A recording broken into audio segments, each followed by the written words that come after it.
Okay, gentlemen, good morning. This is a special meeting agenda. Today's April 19th, 2022. Time is 10:01 a.m. Calling this meeting to order, and attending are Commissioners Brooks and Filios. Commissioner Duncan is excused. We have one and only one business item, and it is smoke concerns in Hayden, and it's brought to us and requested by Mr. John Rubert. And so, without any further delay, we're going to turn it over to you. Thank you very much. Yeah, you want to press the little button, and it'll pick you up. You can put it anywhere on the table. You don't. Yep. Okay, Yeah. thank you. Whoa, Thank yeah, you. just push it over a little. There you go. Thank you very much. I appreciate this. 16 years as Tyler and Pat know, I have been concerned about it. I've been in the wood stove industry for 44 years, and I've worked with California air quality and federal standards, principally in the northern end of California. The Hayden Lake airshed does not evacuate smoke. It's a completely unique basin, unlike the prairie, where the DEQ sensors are located. There are very similar issues in Tahoe, Klamath Falls, Missoula, Montana, only on we have a much smaller scale with Hayden Lake. Winter inversions are serious here. They don't allow lifting of smoke. Nightly inversions. Phosphorus is the biggest threat to our lake water. And fire enhances phosphorus on Hayden Lake. And Hayden Lake is known as having bad water quality since 1998 and not improving. One of the issues I've had has been the difficulty of coordination between the fire department, Department of Lands, DEQ, and the Department of Agriculture. There is no testing of the lake. DEQ does not have a sensor on Hayden Lake, which is a unique airshed compared to the prairie. I think that the cost of pesticides we're shoving in the lake to kill the milfoil in the summer may not be necessary if we quit adding phosphorus and alkalinity to the lake. You can remember when I was a kid, we'd put all the ashes from the fire on the garden so it would grow. What do you think we're doing to the plants in the lake when we drop the ashes? A few years ago, the Forest Service did a huge burn above Mawkins Bay. They turned the lake gray one day. It was ash from the fire, as a retired fireman told me at the time. That certainly is not good for the lake. And the next few years, surprise, the pesticides didn't work killing the milfoil. So now they're using a stronger pesticide. I've got many, many pictures, but this is just a sample of some of the pictures that I have on Hayden Lake. This was one small pile on the south end of the lake. You could stand 10 feet south of it, clean air.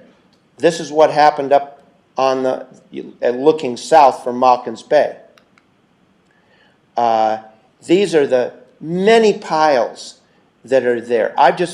I'm putting wood stove in St. Mary's. I'm putting wood stoves up in north of Sandpoint right now, and I don't see I don't see the piles that I see on Hayden Lake. I'm going to show you some pictures of just the piles on the north end of Hayden Lake, but the whole lake is surrounded, and that's just the main road. Most of the roads off of East Hayden Lake Road are private. I can't go there, but everything I'm showing you is visible from the road. This is a look south. Again, this is looking from East Hayden Lake Road on the west part of it, just after it changed from Lancaster. And this is pretty typical on Hayden Lake. That was one of the fires in Hayden Creek that smoked up. This is what it did in 2018. And it was there for a month or more. You couldn't even see.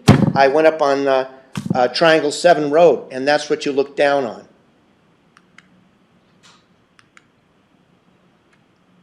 There's an example of somebody burning a small fire. Now you see how it goes up, but what happens is at night, it comes back down. That's looking south from Mawkins Bay. There was a pile full of garbage that Pat sent somebody out to look at. It had all kinds of crap in it, metal, stuff like that people burn. This guy right over here on the eastern shore burns several times a year right next to the water. That's what happens. That's looking east, across Mawkins Bay. These are the many, many piles. This is a Forest Service burn they did in the fall, smoked up the whole place. They stopped, and then they burned it just last Friday, and surprise, the wood was just dry enough. There's only one pile still smoldering right now. These were the two piles at English Point. Mechanical piles, and the problem with mechanical piles is they're full of dirt.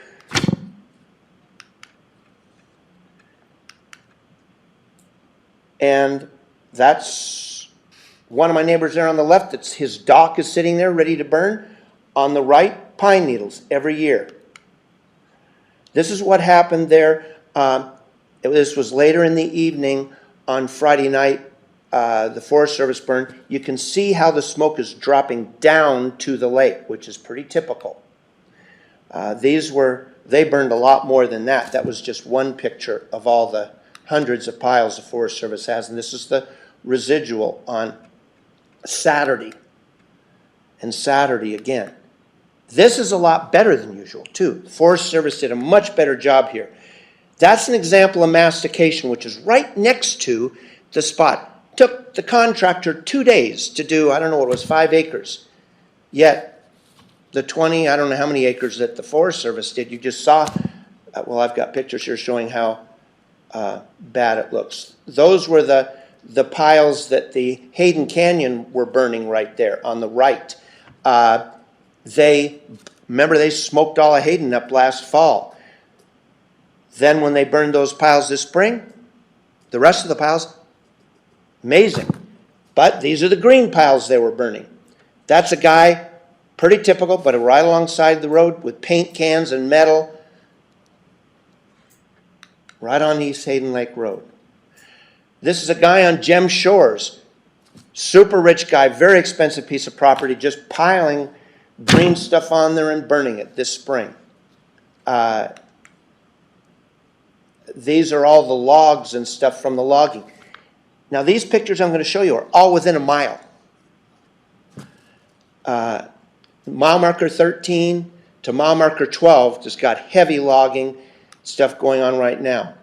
That's just one house site. This is an example that I sent Bill Brooks. You look on the left, that one small pile on, I don't know, not more than an acre that was cleared here just a few weeks ago. And to the right, that's what it looked like when you drove to town. Just that one small pile. And of course, it's going up, but you see how it's dropping down, and that's because when I took the picture was later on in the afternoon. Anything after 3 o'clock, if you don't put your fire, and that was one thing I noticed about the Forest Service.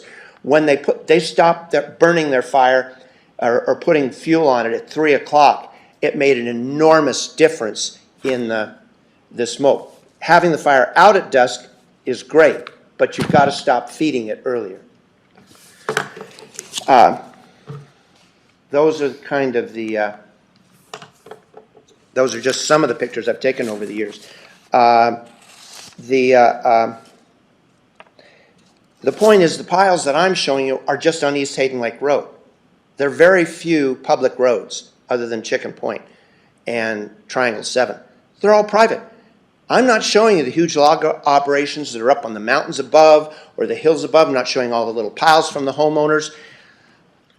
I'm just showing you what is quite readily visible. And if you drive around the lake right now, the Forest Service got hundreds of piles. They hired 2 busloads of Mexicans to come in and cut all this stuff.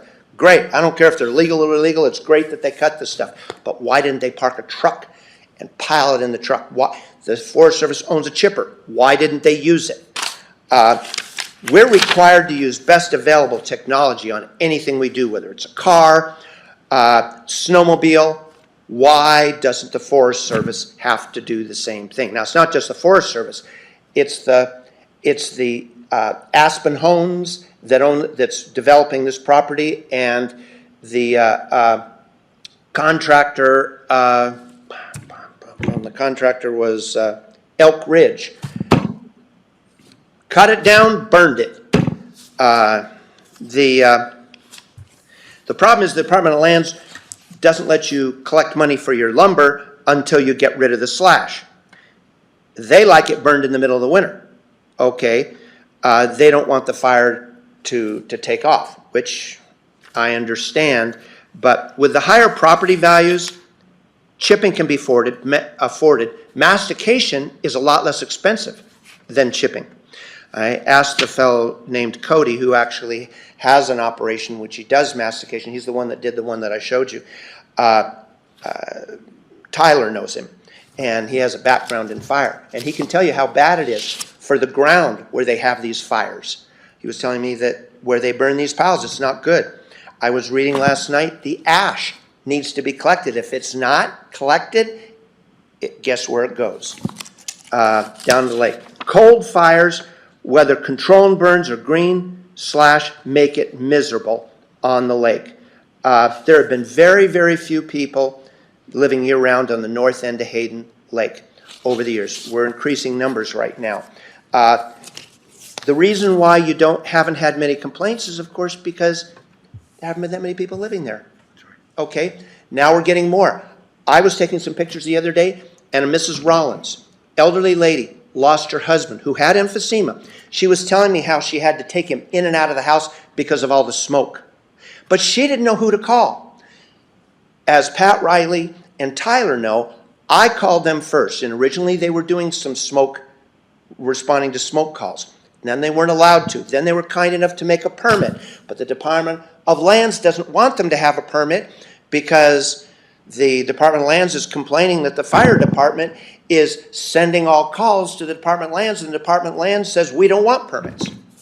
And so it's a volleyball back and forth. When I talked to the agriculture, the fellow that came and talked to the Hayden Lake Homeowners Association from Ag, he said, we don't even test the lake. And he said, absolutely, these fires and slash piles and cold ones around the lake do affect the alkalinity and phosphorus going into the lake and will affect the milfoil growth. We're putting pesticides in the lake. I don't know, it was something like $30,000 the last time I read the letter. $30,000. We don't have a sensor on the lake. We have a very unique airshed. A lot of times we don't get fog when you guys get it. A lot of times it's sunny when you don't have it. But it is if you look at Tahoe, you look at a lot of the closed airsheds on the West Coast, they have similar issues. Okay, that's why the wood stove change-out programs have come about in the Silver Valley, which the DEQ I'm one of the vendors for. And I'll tell you, it's really rough when you come home from an area that's supposed to be really bad, Pinehurst, and choke at home when the federal government's saying it's not clean enough in Pinehurst. And yet it's worse at my house. The federal government has two projects going right now. The 2019 Kootenai Fuels Reduction Project, almost 3,000 acres, and the Honey Badger Project, 52,000 acres. And that Honey Badger project covers 60% of the land in the Hayden Lake watershed. Prescribed burns are already starting. Timber harvests in 2025. The federal government has a chipper. Why aren't they using it in our airshed?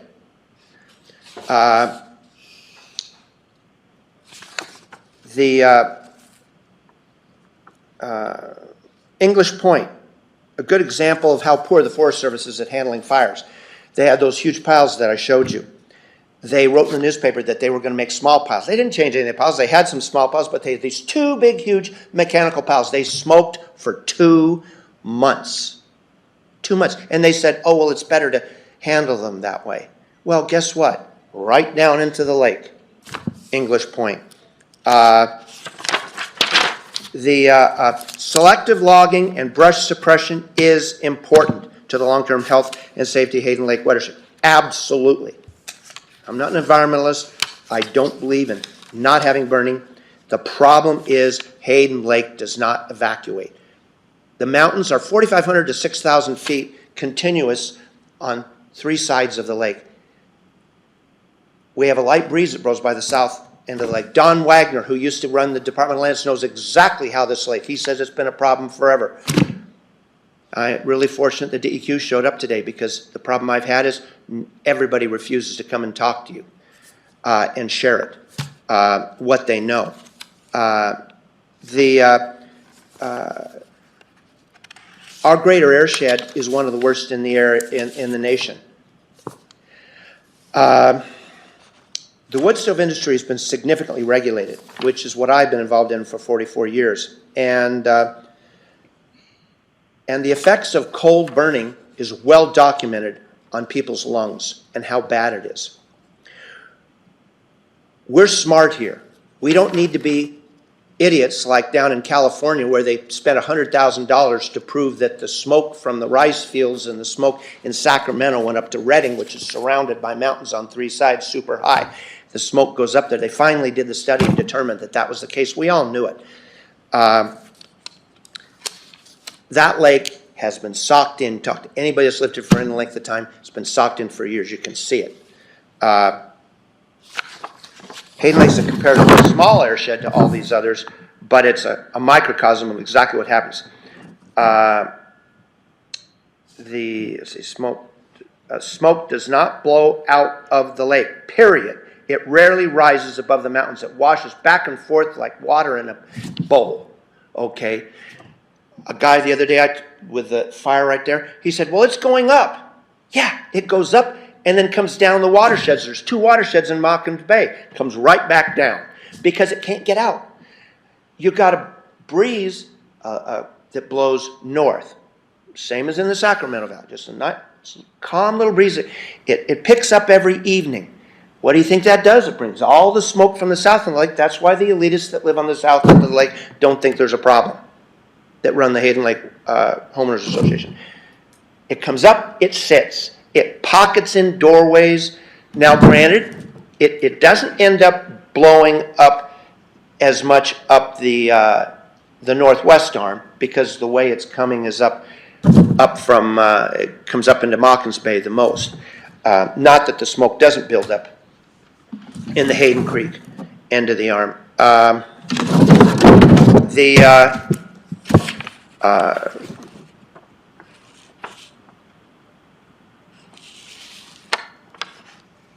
It just doesn't leave the lake. There's way too much burning going on. I don't know. We need to have permits year-round.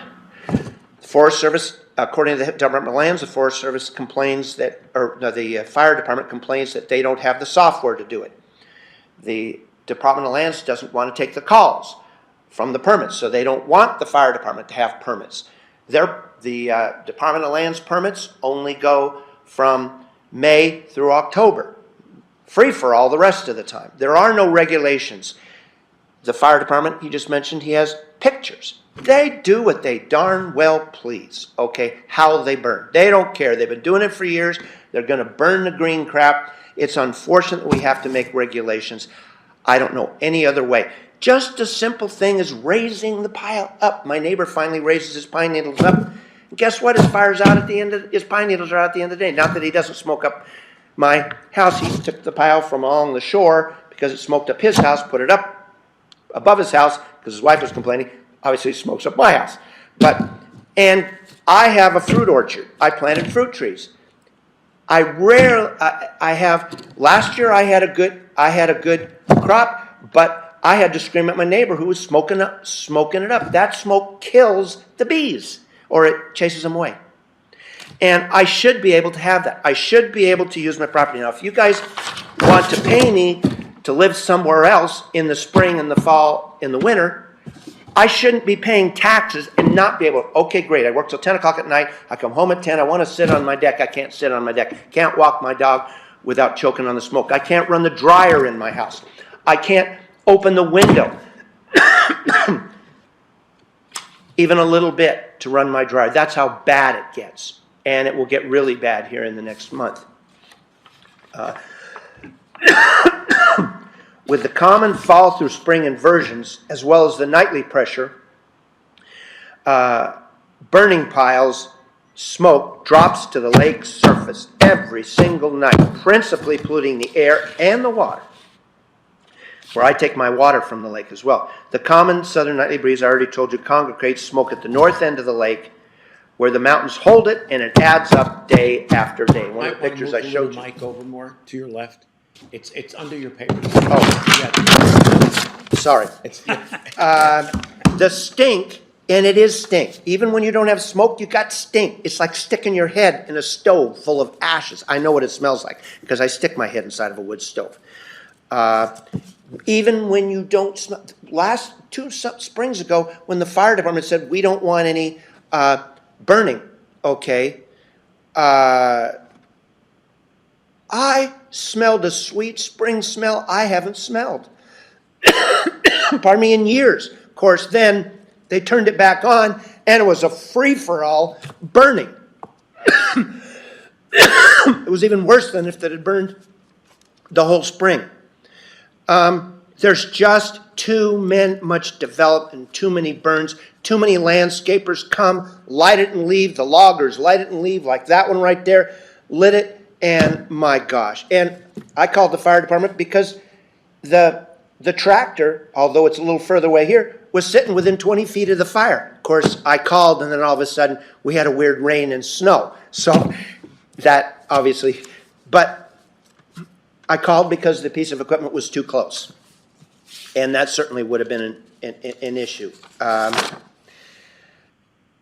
Until the DEQ has a sensor on Hayden Lake North, no burning absolutely should be allowed in the Hayden Lake watershed, effective immediately, because the prairie sensor doesn't tell you anything. They know very well their sensor down on the river can be super dirty, yet up in the prairie, it's not, because the prairie has nothing to do with the airshed on Hayden Lake. Until they have that sensor there, there shouldn't be any burning allowed, and it should be severely limited and controlled. Less than 20% moisture content, piles raised, elevated, if they're put out 3 hours before dusk and completely out, and monitored. The logging companies and the landscapers, they don't have to monitor their fires. They can light them and leave. Trying to find out the rules was very, very difficult. The fire department's been very patient with me over the years, calling them. But the rules have transcended. I understand they've never changed, but what I got was different so many times. They're supposed to have them out at night. No, they don't have to have them out at night. And like I said, I really appreciate it. But we have to have best available technology on everything. There's absolutely no reason with the high value of property around Hayden Lake that these people that are logging can't pay for mastication, hauling it away.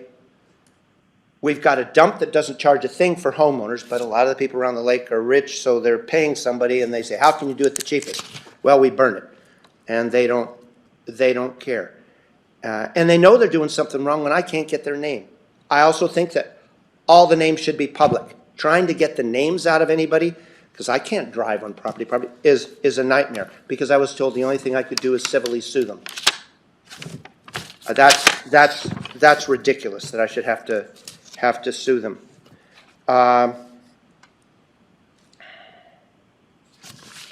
The Forest Service doesn't meet the standards, and they should be brought up to it.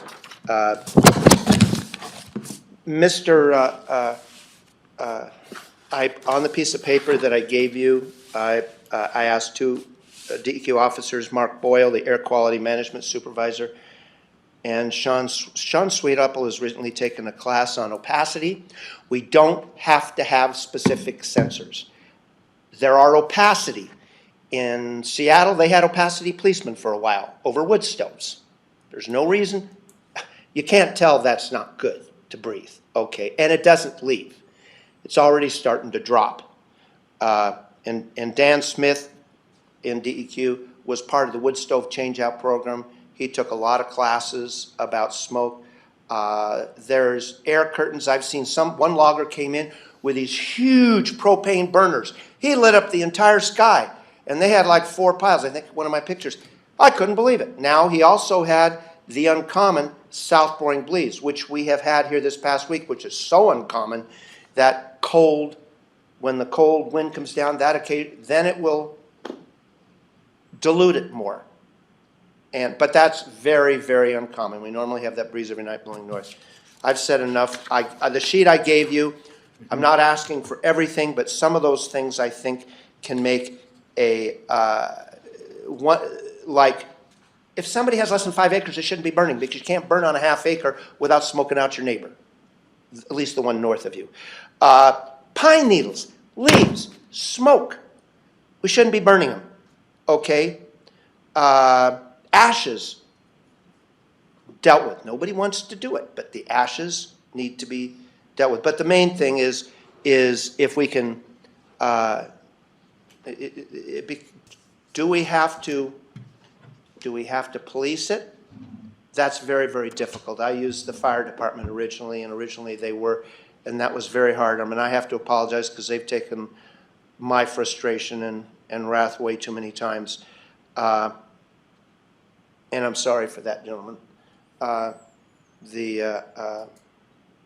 it's murder. You're sitting, and my neck aches, my head aches inside my house. When Sean came to my house one morning, of course, even when he came, which was like 11 o'clock in the morning, his sensor inside my house was too high. Of course, after we opened the door, it calmed way down because the sun had already picked up a lot of the smells and it wasn't as bad. But I should be able to live in my house. Now, granted, I may happen to be the spot I can tell when somebody's painting down in the end of Chicken Point. It isn't just my nose. It's just part of the way it happens. And the western shore of Mawkins Bay gets the bulk of it, but it's still there, even though people aren't smelling it. And it's obviously, if you drive and you see the smoke covering the area, I've taken It's all right. a lot of the time. But I'm not trying to make a stink. I should be able to live in my house, okay? People who are on that end of the lake work all day long. They come home and they go in their house. I happen to have a cabin. I rent the house. I don't have any complaints from my tenant because they work long hours and it's a tight mobile home. I live in a 1947 cabin. Plus, I like to live outside. I want to be able to walk my dog. Why can't I? I cannot use my property. I cannot live there. It's not right, as well as it's not good, obviously, on Mr. Rollins, shortened his lifespan.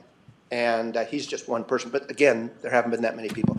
But we can deal with this.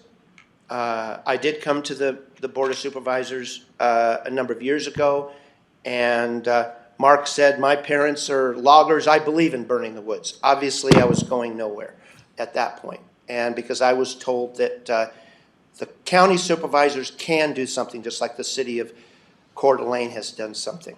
I checked with Sean. He said that the DEQ can say no burning on Hayden Lake because we don't have the data to support the ability to, we don't have the data to say that it's good to burn there. Just because it's saying it's good out in the valley, it's not good. He says they can do that. Maybe with a little of us getting together. The fire marshals refused. I asked them a couple years ago, and they met and refused to help and work. We need to work together because they need to know if there's a fire, where it's coming from. I got to be quiet because I think that Sean and Mark can add some knowledge of the area. They can't make their opinion, but they said they'd be willing to share what they know about the airshed. Anyone wish to speak? Well, I guess I can start. Mark Boyle. Yeah, Mark, yeah, just throw that on and take a seat, and you're fine. Yeah, that'll work. It's up to it, yeah. Yeah, Mark Boyle with Idaho DEQ. I'm a smoke management program coordinator for the state of Idaho. My job since 2019 has included trying to develop a smoke management plan for the state of Idaho for some of the issues John is referencing, and that's the prescribed fire side of things. So the logging / the silvicultural type activity, not necessarily the residential piece. So what John describes is certainly a difficult and a complicated issue that's taken, like I said, since 2019 to start the conversation and to coordinate with IDL and stakeholders, which include Potlatch Deltics and some private landowners, Idaho Forest Owners Association, to discuss some of these issues that John's bringing up, that we got to burn. how do we burn? How can we burn better? Now, we're in the middle of that discussion, and I think John's really providing some fodder for our discussions that we have with IDL about some of the issues that people see out in the communities that we need to address. This certainly, the air shed is not necessarily unique. It does ventilate poorly. It does ventilate. Obviously it does, or you'd see it build up completely forever and nothing would ever get out of there and you wouldn't be able to see driving in there. So you do. It's difficult to get smoke out of there on some occasions. And in that case, somebody who's burning needs to be knowledgeable about smoke dispersion and atmospheric conditions. And that's really one of the big focus points of our rulemaking effort. I'm not sure when that's going to conclude, because sometimes things take a long time when you're trying to address a very complicated issue and make a statewide rule. And as you know, it's a lot different down in Buell than it is up in Kootenai County. So it's not going to be, in my opinion, right now, it's not going to be a solution that's going to make John happy. But at the same token, and I've always told John this, if he's got some impetus and some need and he thinks he can get some rules passed that are local rules that are more stringent than state rules, obviously that's something that's, you guys know that. That's something that you could do if you wanted to, and I can certainly help by providing some smoke management information into that. So I guess I would stand for any questions, sit for any questions. Bill, do you have any? No. So what would it take for us to do something? It's probably going to be an ordinance. An ordinance is going to require this is all law, public hearing.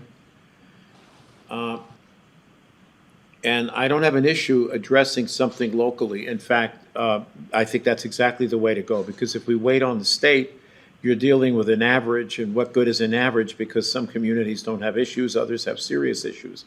So if we're going to deal with this and deal with it locally, it's going to take a certain amount of support, because once we get into a public hearing and there's overwhelming opposition, it makes our job difficult. Now, we can certainly ignore that and say, oh, we don't care. Here's the scientific evidence. It's bad. Sorry, you're not going to burn, during these periods. But realistically, that's very difficult to do. So the question is, and I'm going to throw it back at you, how much support can you muster that would allow us to pass an ordinance to do something? Because if one person comes forward, however compelling the evidence, it makes it difficult. Now, if it's DEQ, if it's an organization, that has, if you will, the scientific data, we can work with that, or Panhandle Health. I don't know how big their role is here, but I guess, John, that's what I would ask you. What can you provide us with, to include the fire district, where we can potentially do something that is local?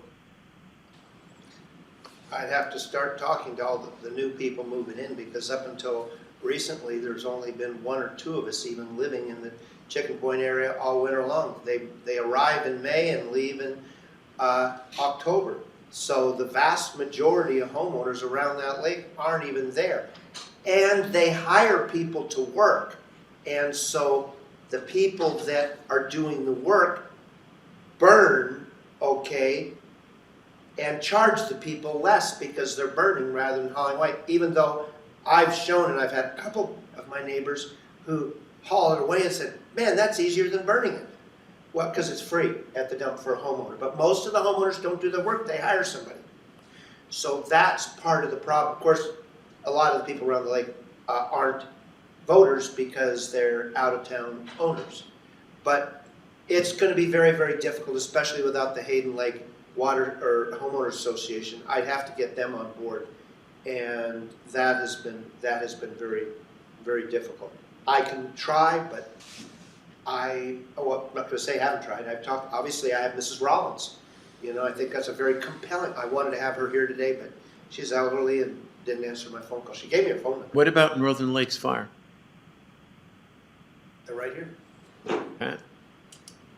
Sorry, Commissioner, in reference to what?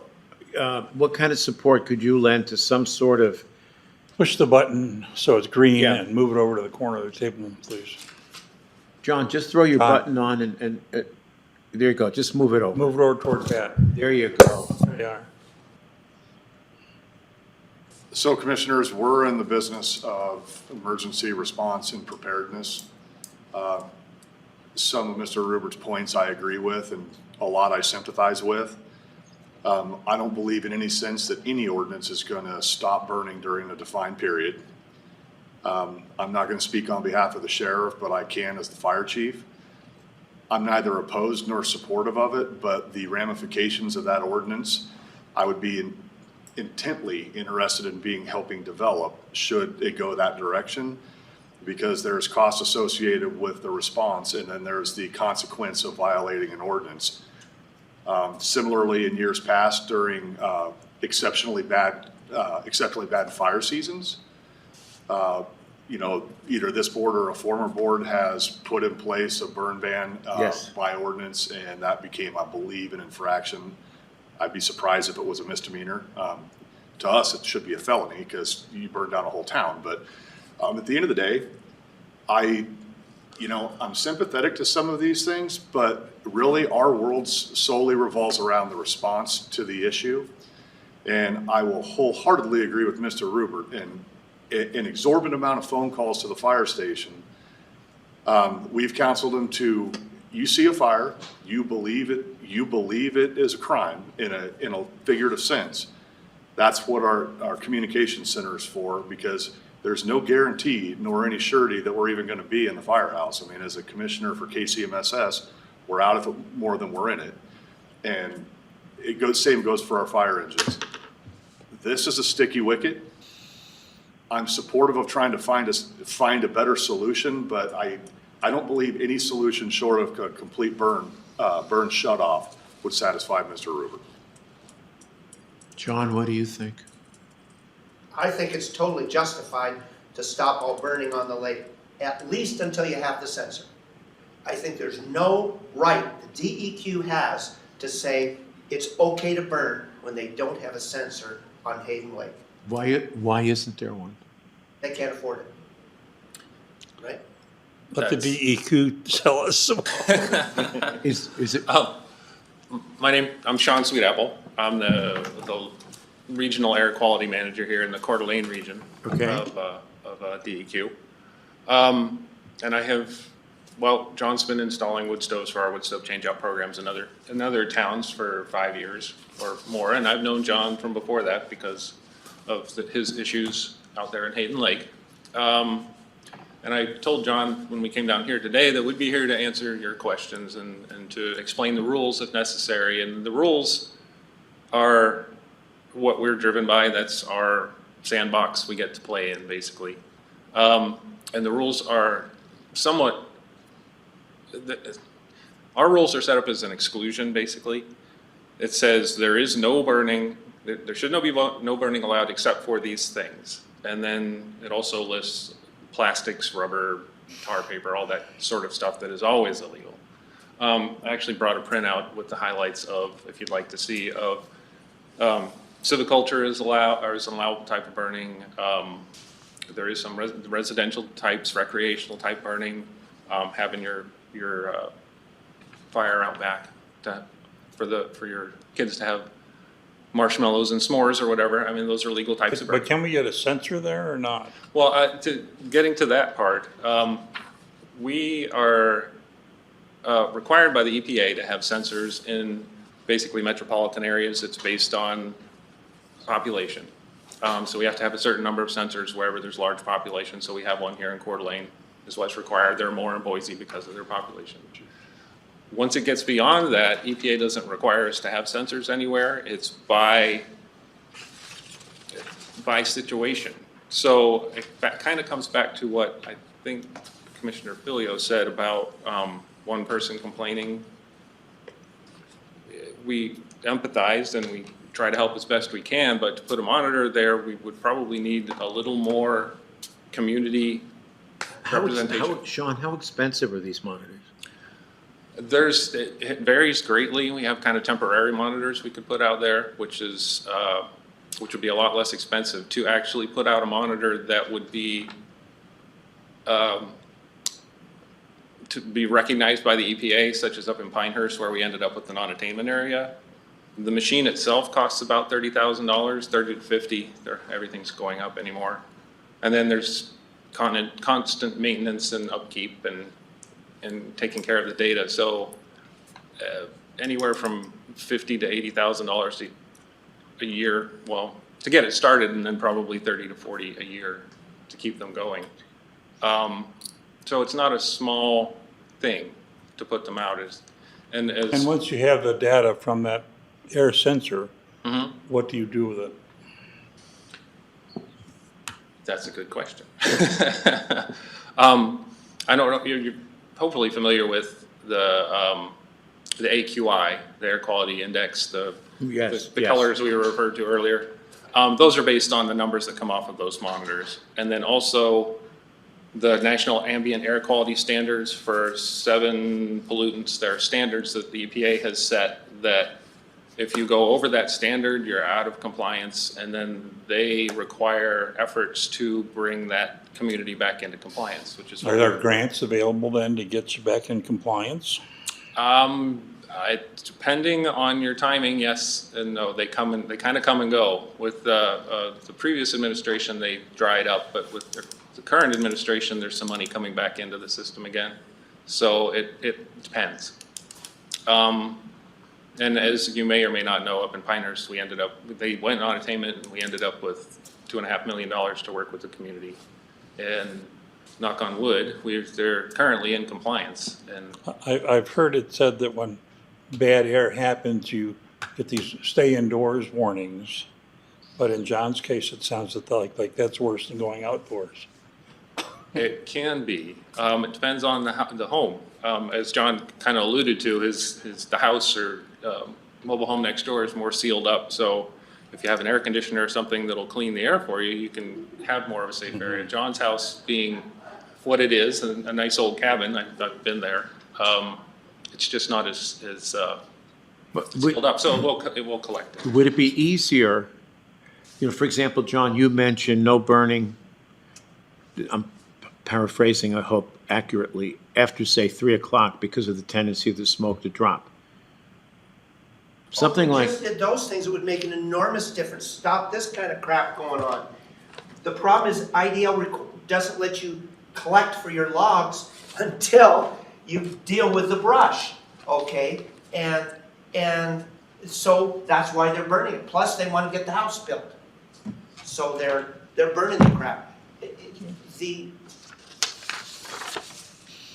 I think what I'm trying to say is this. It appears there's a problem. What is the simplest, easiest, quickest solution that probably creates the least amount of burden? I mean, if people need to stop after 3 o'clock, That helps. if that helps, why can't we do that? Well, I've noted, I don't know if it would require regulation or not. Well, but it it's would. also, This looks moisture content pretty good. needs to be less than 20% of the wood. I'm sorry? The moisture content needs to be less than 20%. Because you're burning the green stuff. Yeah. I think, But how do you, no, go I right was gonna ahead. just jump in there, so slash piles, if they were dry, wouldn't have necessarily the smoke that you're looking at there, so a dry slash pile, but you're not gonna be able to put that out by 3 o'clock in the afternoon. No. That's gonna go. If you elevate it and have smaller piles, And You can't. And so you come into how do you effectively do that on a logging operation? I don't think it's feasible, really. he's right. I'm going back to maybe a prior comment about monitoring and whatnot, is, and John, I think we talked about this a number of times. There's personal monitors I didn't go there. that actually somebody on Windy Point owns one, which is a windy place. And I've considered buying one. Yeah, and so that would be one of those things, it's like, okay, if you got some personal space, you got some monitors, we don't regulate off those monitors, but they feed into our decision-making process about a burn proposal.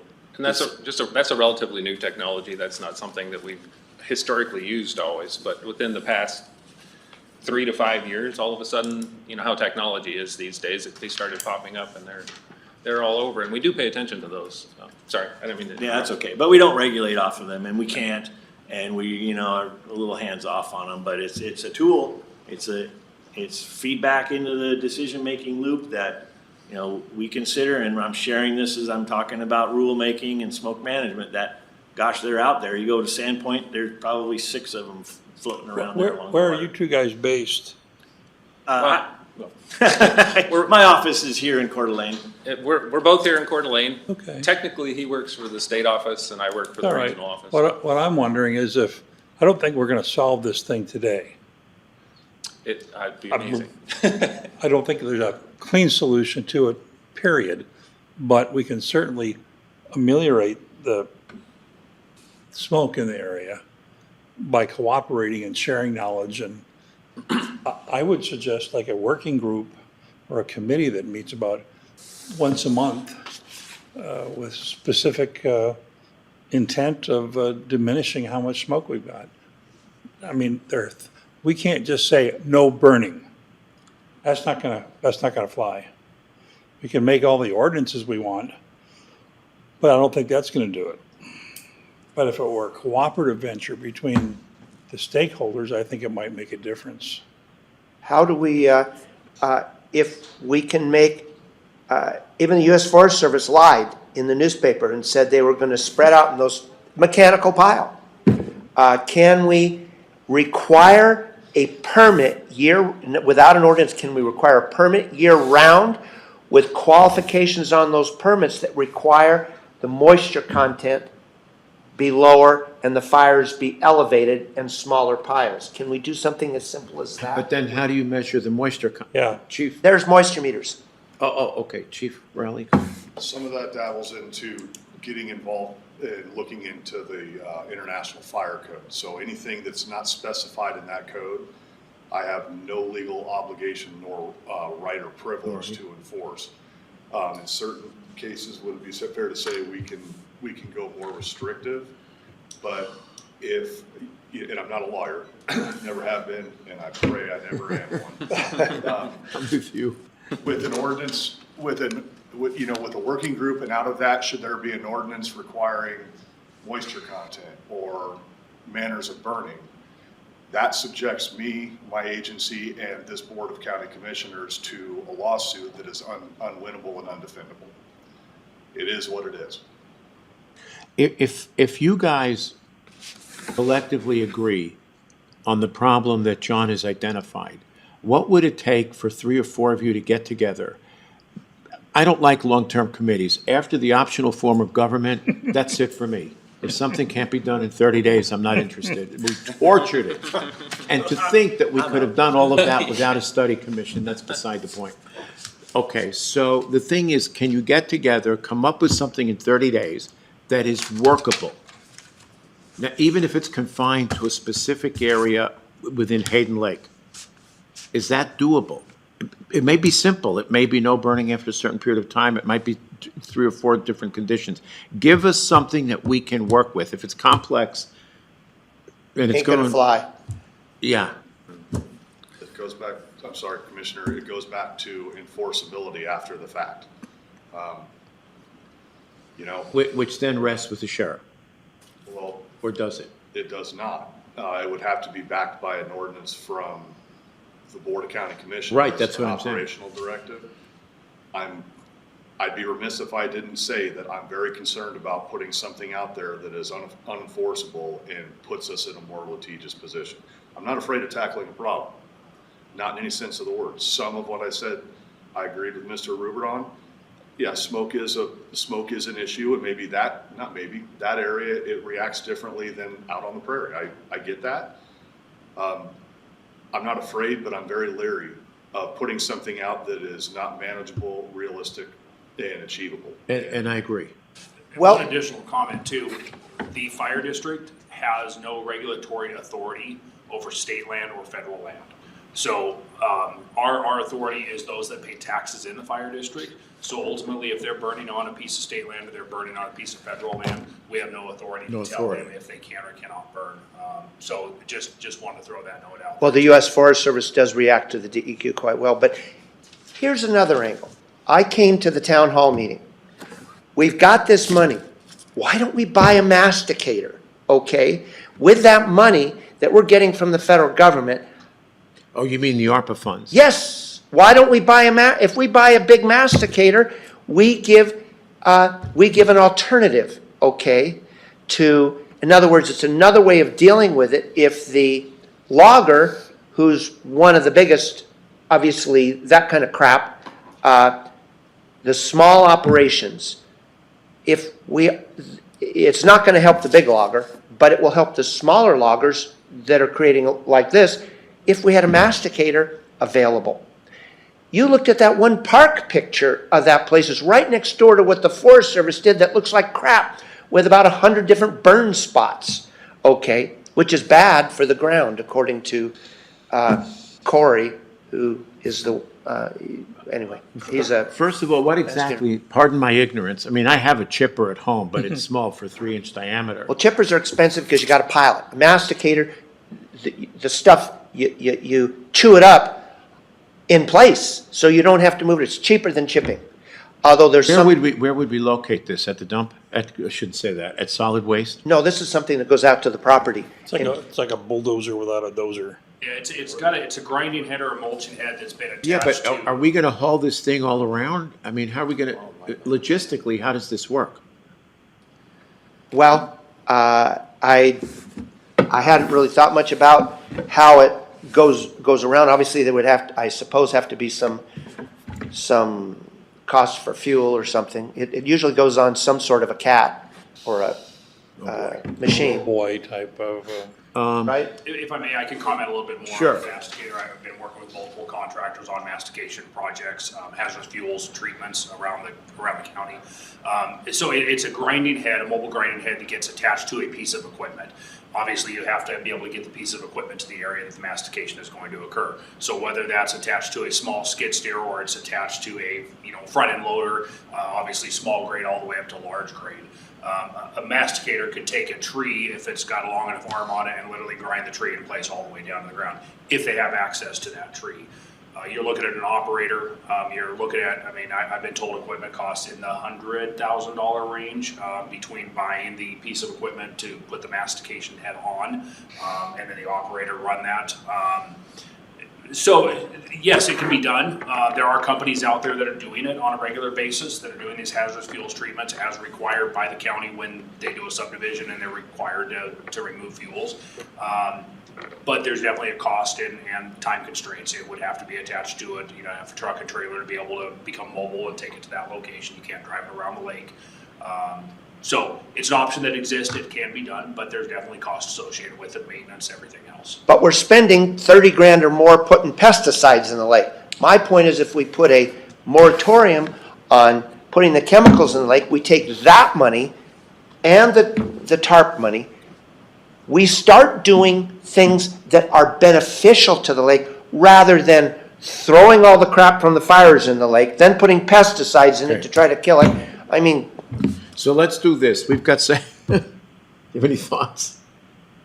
this mastication, it sounds like one of these nice lawnmowers that mulches in place, where you drive your lawnmower along and you don't have to pick up all the clippings, but on a very big scale.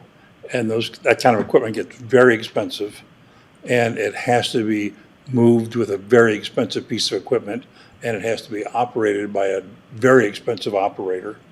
It's not just some guy who knows how to run a Caterpillar. Okay, so we've got, trying to break up the problem here. Okay, so we have the issue of air pollution, which seems to be somewhat localized, not entirely, but okay. And maybe we can come up with a mechanism for addressing it. But then we have, to Chief Riley's point, the enforceability question, okay? The thing is this, if you want us to do something, if the situation is as bad as you say it is, and John, I have no reason to dispute, okay? Then bring us something that maybe you guys can collaboratively agree on that is a simple solution for a specific area that we can deal with. Now, maybe the solution needs to be lake-wide. If it's going to be lake-wide, then it's going to be, for example, the phosphorus.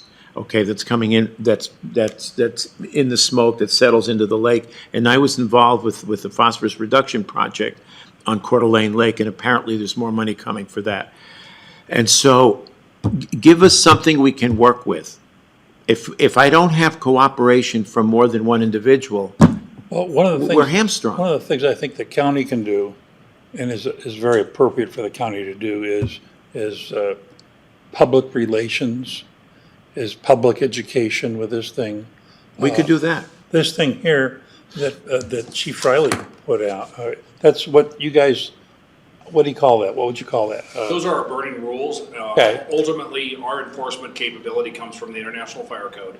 Yeah. Which also gives us the authority to enforce Idaho Department of Land's rules and Idaho DEQ's rules on their behalf. I don't think you're gonna do this thing through enforcement, because people in Idaho, if you're not gonna live in it and you don't want it, you burn it. And it's just the way it is. But I think what John is saying is that even with these rules, if you will, that it's insufficient to address the problem that he and the area, Yes. people in that The area. contractors go wild and they don't give a damn. All they want to do is get in, do it as cheap as they can and make their money. Yep.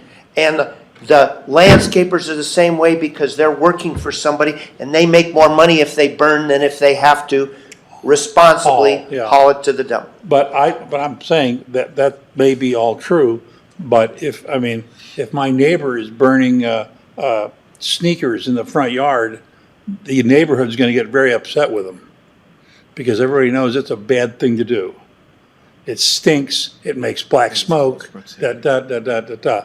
And I think that's the same sort of awareness that people need to have out in that area. It's a beautiful area. I've spent a lot of time out there. And with all due respect, Commissioner, that's enforceable currently under the standards. Right. You know, an illegal burning one of the items that's outlawed or not allowed by Idaho DEQ, a 911 call to the fire department, we will respond, we will extinguish the fire, and if it's a negligent enough burn, I actually make a call to them with photographs and they will respond out there and we will look at mitigation of that hazard once that fire has been extinguished. But I haven't seen in the ones that I've reported that there have been any fines issued. Like the one there at Hayden Creek. Obviously crap was in there because you went and looked at it. Was there any big fine or was? Respectfully, I shut that burn down before they lit it.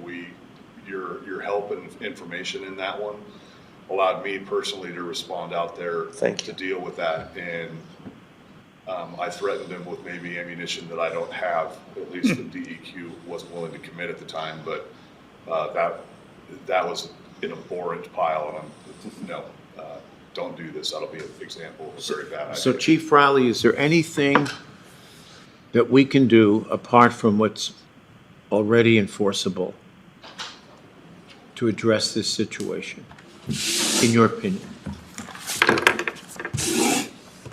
I'm one that always likes to think that there's a way we can make it better, and the short answer to that is I don't know that anything more can be done without going to a heavy-handed enforcement side, which becomes a whole nother issue.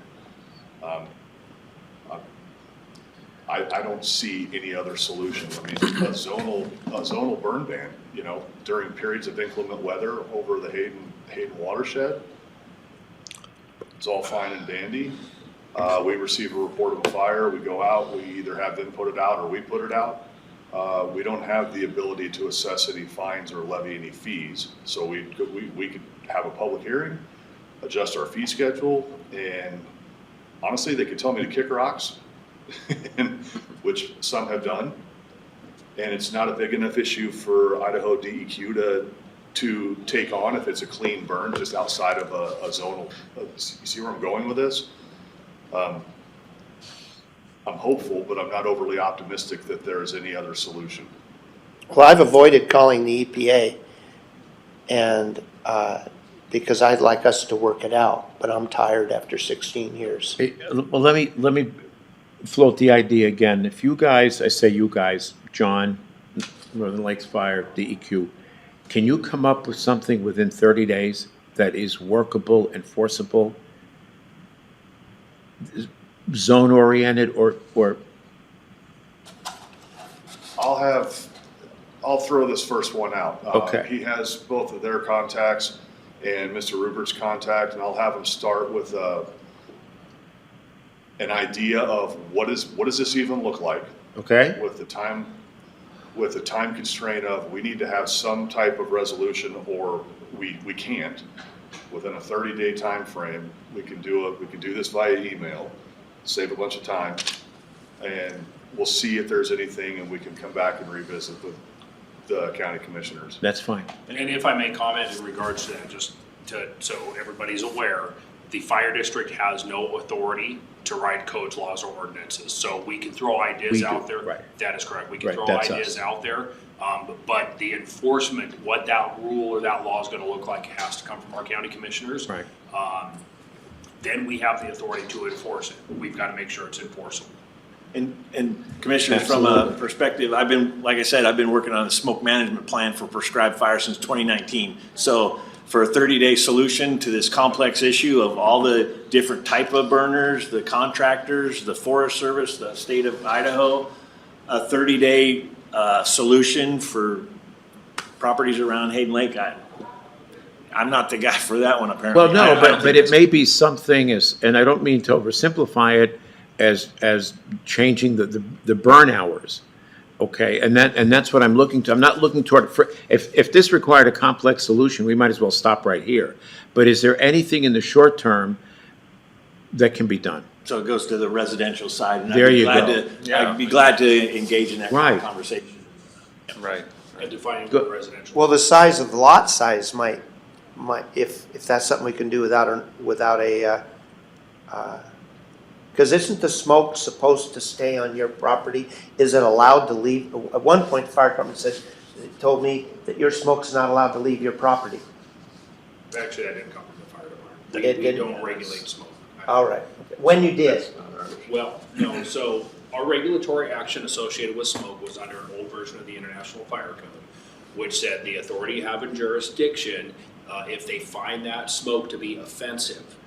That was removed from the code 2 code cycles ago because a firefighter is not trained to determine if smoke is offensive.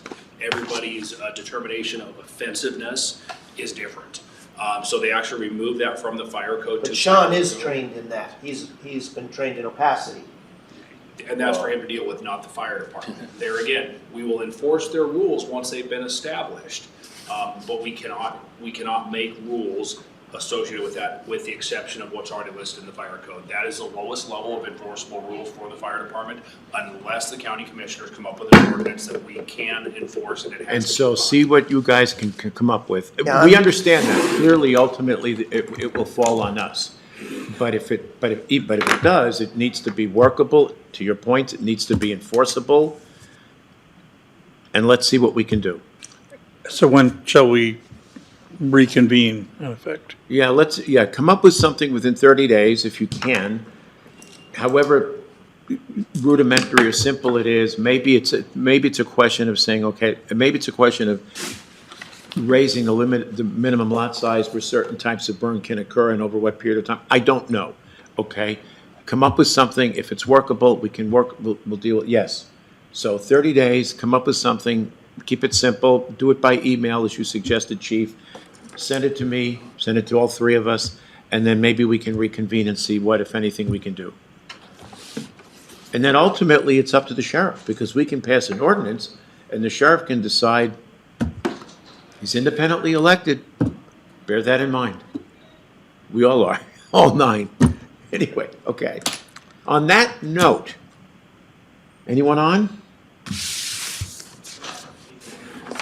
I'm sorry? Okay, no public comment? Okay, I've got 11:07, meeting adjourned. Thank you.